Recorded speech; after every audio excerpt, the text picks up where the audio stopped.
Si Lely yang masih dalam keadaan pingsan dikubur hidup-hidup. Hai, welcome to my channel. Ketemu lagi sama aku, Immanuel. Pernah nggak sih kalian denger ada kasus orang dikubur hidup-hidup? Nah, ini salah satu kasus yang sempat jadi cold case, tapi kemudian berhasil diungkap secara tidak terduga.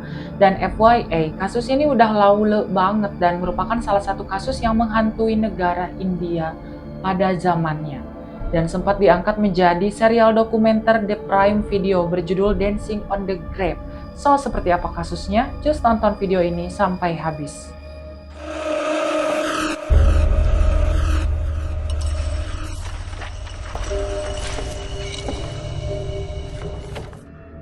Sakhereh Akbar Khaleli, atau kita persingkat aja namanya kali ya. Kita panggil Lely aja biar gampang. Lely lahir pada tanggal 27 Agustus 1947 di Madras atau yang sekarang berubah menjadi Chennai, yang adalah sebuah kota terbesar Tamil Nadu yang terletak di bagian paling selatan India. Lely lahir dari keluarga Muslim India Persia yang kaya raya. Dia adalah putri dari Ghulam Hussain Namazi dan Gauhar Taj Begum. Jadi keluarganya Mbak Lely ini pernah bermigrasi ke Singapura. So, Mbak Lely sekolahnya di Singapura dan kakak laki-laki Mbak Lely yang namanya Mirza Karim Namazi berkarir di Singapura sebagai seorang jurnalis. Keluarga mereka emang tajir melintir, tahu nggak? Capitol Theater di Singapura, bioskop pertamanya Singapura. Nah, yang bikin proyekan bioskop pertama di Singapura itu ya keluarganya Mbak Lely. Selain tajir melintir, keluarga mereka juga dikenal baik dan dermawan, terutama ibunya Mbak Lely yang aktif banget di charity project. Banyak project-project amalnya, sehingga keluarga mereka sangat dihormati, khususnya di komunitas India di Singapura.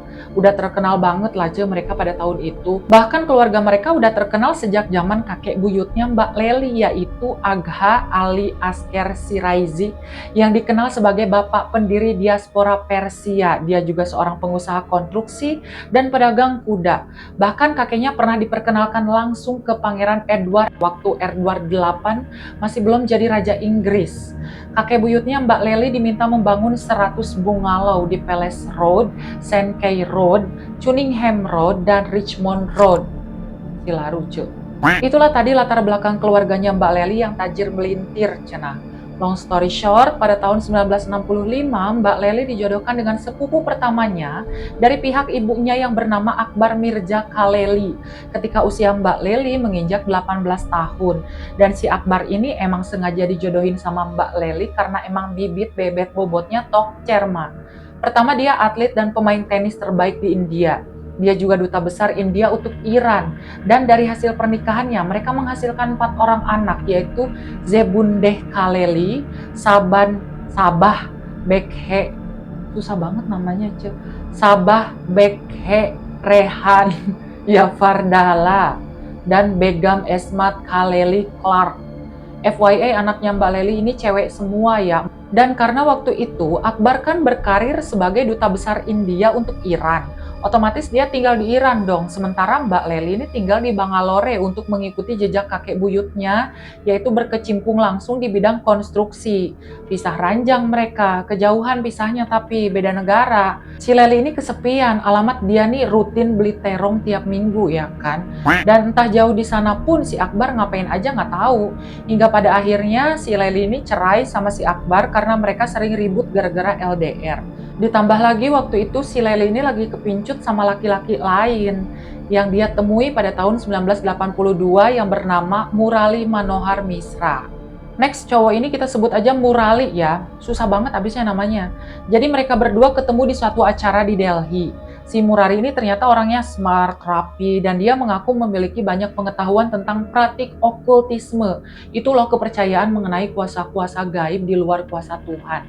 Kalau di kita mah ya kayak bisa dibilang mirip-mirip dukun lah. Dan si Lely pun pernah curhat ke si Murali kalau dirinya sebenarnya mendambakan seorang anak laki-laki, cenah. Karena anaknya empat-empatnya kan cewek semua. Terus kata si Murali, oh bisa nanti aku bantu pakai ilmu-ilmu gaib biar bisa dapat anak lanang. Dan begonya, si Lely ini percaya-percaya aja. Padahal Mbak Lely orangnya yang logis gitu loh. Karena lama sering berinteraksi, keduanya saling jatuh cinta. Si Lely kan cantik, kaya. Sementara dirinya juga jarang dibelai kan. Kebetulan ada laki-laki yang lumayan sesuai seleranya dia. Ya udah disikat. Hingga akhirnya hubungan keduanya diketahui oleh Akbar pada saat Akbar pulang ke Bangalore. Tanpa ibu diceraikan sama si Akbar pada tahun 1985. Keluarganya Lely yang tahu hubungannya Lely sama si cowok yang namanya Murali ya pastinya murka dan mereka menentang hubungan antara si Lely ini sama si Murali. Dari mulai perceraiannya sama sepupunya dan hubungannya dengan cowok barunya dianggap aib untuk keluarga. Termasuk anak-anaknya si Lely juga nggak suka sama si Murali. Entah kayaknya dipelet atau gara-gara minum air rebusan sempaknya si Murali. Mau ditentang segimanapun hohahnya, Mbak Lely tetap kekeh mempertahankan hubungannya sama cowok barunya, bucin banget. Ya iyalah bertahun-tahun gak nemu pisang, sekalinya nemu dapat pisang raja bulu. Mana boleh dilewatkan. Akhirnya mereka berdua kawin setahun setelah si Lely ini cerai sama si Akbar. Dan mereka memutuskan untuk menjauh dari keluarganya si Lely. Karena keluarganya si Lely ini semakin murka, bukan cuma keluarganya aja. Si Lely kan miliarder yang mentereng dan terkenal di zamannya. Jadi kabar pernikahannya yang kedua sempat membuat heboh berita terkini gonjang-ganjing. Bahkan ketiga anaknya Mbak Lely gak mau tinggal bareng sama si Lely, kecuali si bungsu. Mau dia diajak tinggal bareng sama bapak barunya. Suatu hari anak keduanya Lely yang namanya Sabah sempat cerita ke Mbak Lely kalau dia suka banget sama dunia modeling dan dia pengen banget berkarir sebagai seorang model. Dan Sabah mengutarakan keinginannya untuk tinggal di Mumbai demi mengejar cita-citanya. Dan FYI, si Sabah nih paling cantik di antara saudaranya. Keinginan Sabah jelas didukung sama emaknya sehingga si Lely ini memutuskan untuk full mensupport si Sabah. Jadinya mereka berdua sering menghabiskan waktu bersama dan rutin berhubungan, teleponan lah. Bahkan si Sabah ini rajin banget mengunjungi rumah ibunya di Bangalore. Hingga suatu hari di bulan April tahun 1991, si Lely ini tidak pernah terlihat lagi. Hal itu disadari sama si Sabah karena kan mereka sering teleponan seperti biasa. Si Sabah nih ngerasa kok akhir-akhir ini ibunya jarang telepon ya. Dia coba telepon ke telepon rumahnya beberapa kali, nggak diangkat. Tapi pernah juga beberapa kali diangkat sama si Murali, bapak tirinya. Tapi tiap kali ditanya, "Mama mana Om?" Murali akan selalu menjawab, "Oh, mama kamu pergi keluar kota ada urusan." Atau dibilangnya keluar negeri lah, selama berbulan-bulan lah, atau lagi liburan lah. Dan hal itu berlangsung selama 9 bulan. Tiap kali ditanya, "Mama mana Om?" Jawabnya random aja terus. Lama-lama si Sabah nih muak, mulai curiga ada yang gak beres sama emaknya. Sampai di salah satu teleponnya si Sabah ngancem nih dia. "Cek, kalau sampai aku nggak bisa ngomong sama emak aku lapor polisi ya." Dibilangin kayak gitu dijawab sama bapak tirinya, "Oh, ibu kamu saat ini lagi hamil," katanya. "Dan dia sekarang ada di rumah sakit untuk melahirkan." Terus kata si Sabah, "Ya udah coba rumah sakit mana?" "Rumah sakit Roosevelt," katanya. "Coba cari aja nomor telepon rumah sakitnya biar kamu bisa bicara langsung sama ibu kamu." Dicari itu nomornya, ditelepon sama si Sabah. "Kring-kring, halo Luwak White Coffee, passwordnya saya."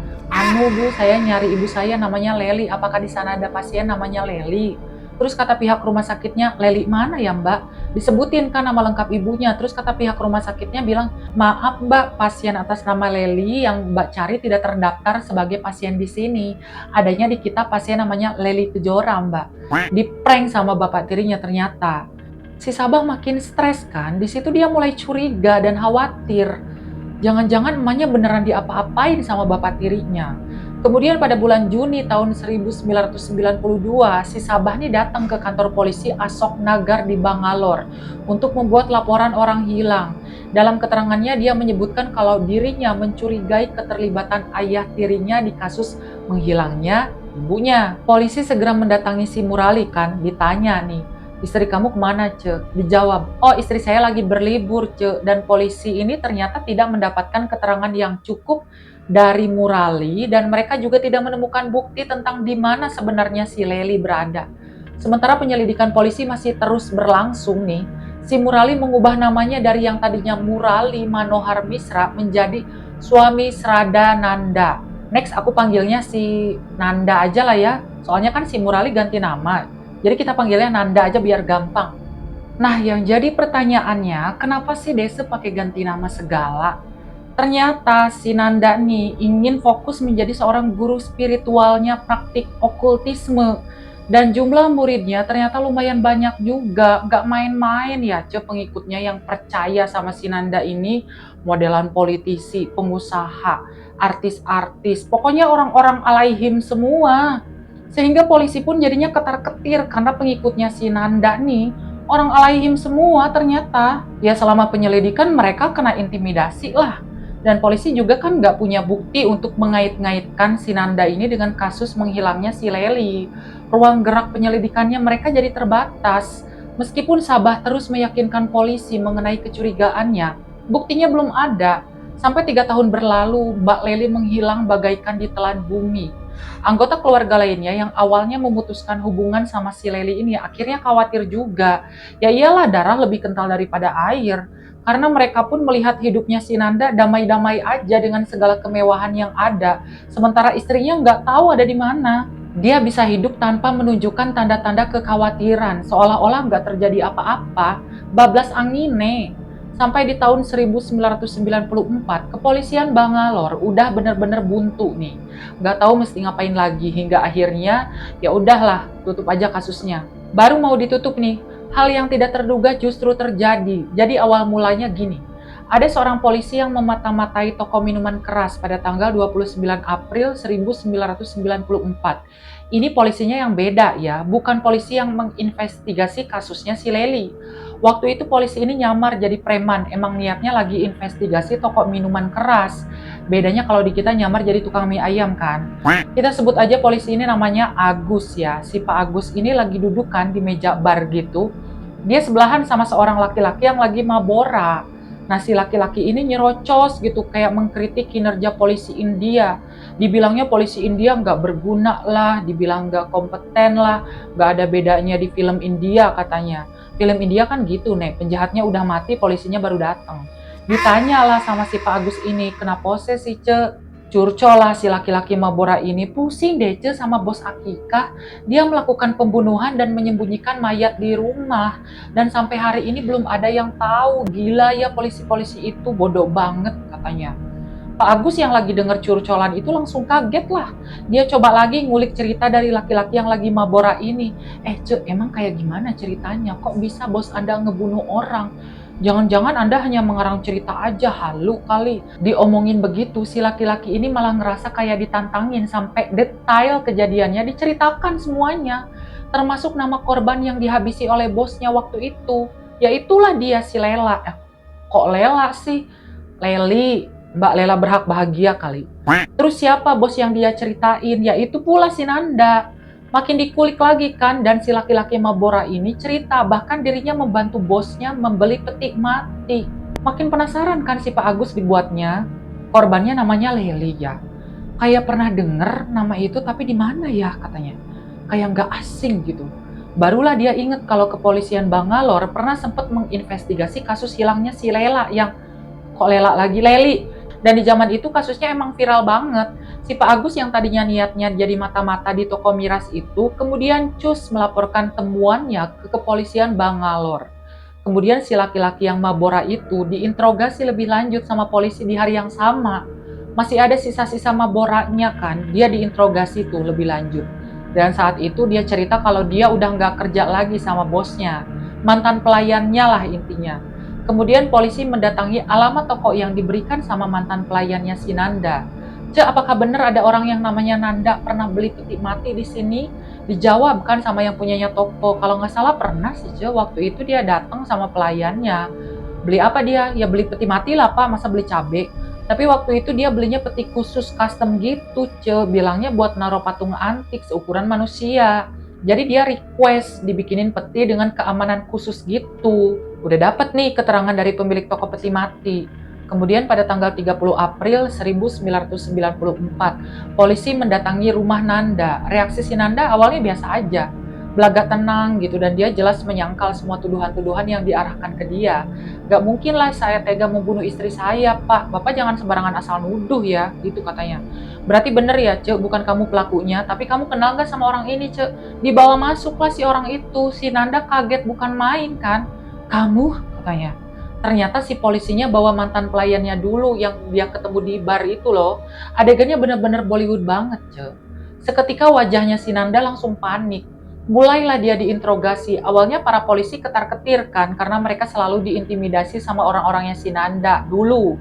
Kali ini enggak. dipojokin terus. Kali ini si Nanda yang diintimidasi balik sampai akhirnya si Nanda menyerah dan mengakui semua perbuatannya. Dan motif dari penghilangan nyawanya Mbak Leli adalah karena Mbak Leli tajir melintir. Dan selama pernikahannya Nanda bersama Leli, si Nanda ini benar-benar gak cinta. Rencana dia untuk menguasai seluruh aset dan harta kekayaannya si Leli udah muncul sejak Nanda pertama kali bertemu dengan si Leli. Sampai akhirnya si Leli ini jatuh ke perangkapnya si Nanda. Awalnya di tahun-tahun pertama pernikahan Nanda dan Leli semuanya normal. Bahkan si Nanda dikasih akses ke hartanya si Leli. Ya udah, duit punyanya si Leli dipakai foya-foya sama si Nanda. Sampai suatu hari si Leli ini menyadari kalau emang sejak awal si Nanda nih kayaknya nggak cinta deh sama aku, dia cuma manfaatin kekayaan aku doang katanya. Karena udah tahu tabiat asli lakinya modelan begitu, si Leli berencana memberikan semua aset dan harta kekayaannya ke anak-anaknya dan gak akan disisain buat si Nanda. Si Nanda yang emang dari awalnya mau kondo, ya protes. Dan hal itulah yang menyebabkan pertengkaran antara Leli dan Nanda. Jadi sebelum seluruh aset punyanya si Leli ini jatuh ke tangan anak-anaknya, Nanda berencana untuk menyingkirkan si Leli lebih dahulu. Dan hal itu dia lakukan di tanggal 28 April 1991. Hari itu Nanda sengaja meliburkan seluruh pelayannya, kemudian di jam 10 pagi, Nanda menyeduh teh karena memang hal itu merupakan aktivitas rutin di rumah itu. Teh dan cemilan sebelum tengah hari lah. Dan si Nanda menambahkan obat penenang dengan dosis tertentu ke teh yang akan dia sajikan untuk istrinya. Si Leli nggak curiga sampai akhirnya itu teh diminum. Ya udah langsung pingsan. Kemudian Nanda menggali sebuah lubang besar di dalam rumah dengan alasan mau bikin tangki air baru, cenah. Si Leli yang kondisinya pingsan tidak sadarkan diri. Kemudian dibaringkan di atas kasur, terus si kasurnya digulung, baru dia dimasukkan ke dalam peti mati, terus petinya dikunci. Habis itu dimasukkan ke dalam lubang, ya udah dikubur. Si Leli yang masih dalam keadaan pingsan dikubur hidup-hidup. Habis dikubur, si Nanda kemudian manggil salah satu pelayannya untuk manggil tukang dan memasang lantai marmer Italia di atas kuburannya Mbak Leli.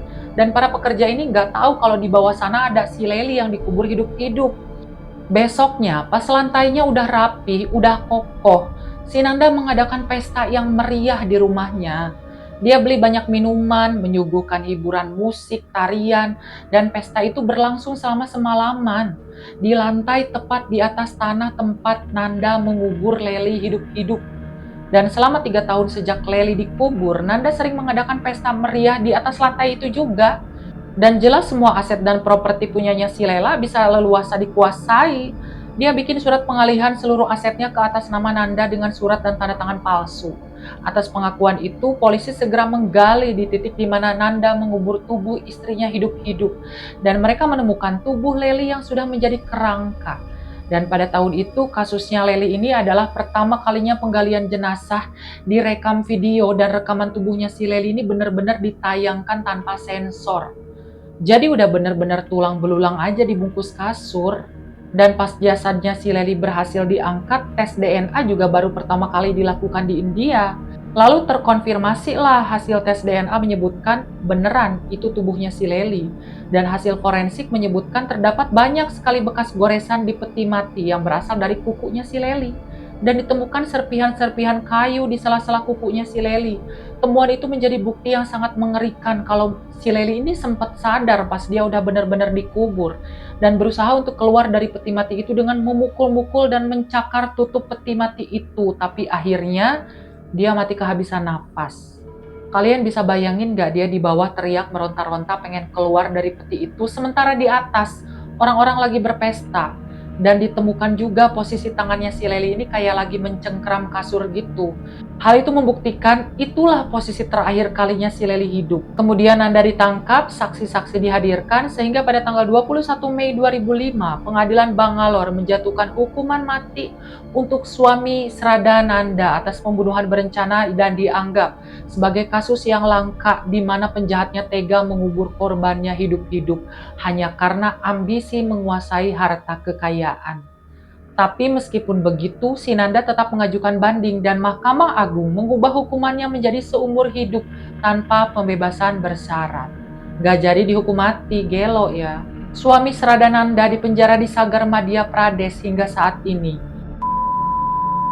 Well, itulah tadi salah satu kasus yang paling meresahkan dalam sejarah India. Tentu banyak sekali pelajaran yang bisa kita ambil dari kasus ini, dan buat kalian yang tahu lebih banyak tentang kasus ini, mungkin ada bagian yang ke-skip dan gak aku sebutkan, boleh tulis di kolom komentar untuk melengkapi. Dan buat kalian yang gak sengaja klik video ini, silahkan mampir dan tinggalkan jejak dengan cara klik like, subscribe, dan nyalain lonceng notifikasinya. By request, apapun itu kasus kriminal, sejarah, biografi, teori konspirasi, dan misteri, silahkan tulis di kolom komentar. See you on the next video. Dadah!